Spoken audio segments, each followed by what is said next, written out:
Kabilang ang Northern Samar sa mga nakakaranas sa masamang panahon dulot ng Bagyo Enteng. Para sa update, makapareham natin si Northern Samar Provincial Disaster Risk Reduction and Management Office Head, Josh Echano. Magandang umaga po.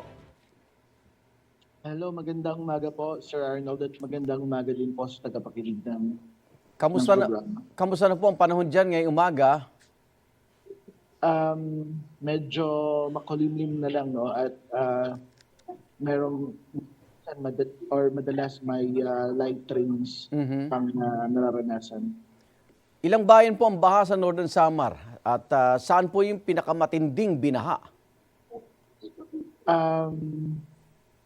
Ang pinakamatindi, of course, is yung mga barangay pa rin sa Katarman, yung usual prospects ng barangay pag may flood. Pero ang pinakabago ngayon yung Allen, yung Lavizares, Rosario, at ilang barangay sa Mapanas. Of course, Katubing, meron din po, ang Lope de Vega po. Opo. May mga pamilya po bang nailikas, Sir Josh? Opo, actually, more or less 8,000 individuals po yung limitas natin. Nasa evacuation center pa rin sila at hindi pa pinababalik ng bahay.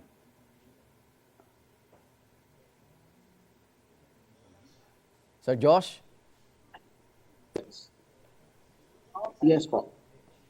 Nasa evacuation pa rin itong mga pamilyang ito? At this moment po, yes.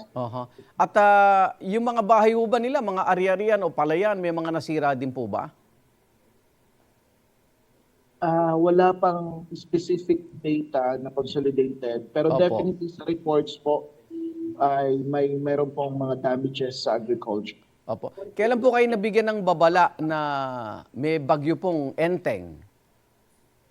Sa amin po noong Wednesday, nagkaroon na kami ng projection na posibleng mag-intensify ito. Nag-disaster risk assessment kami noong Wednesday, yung provincial government.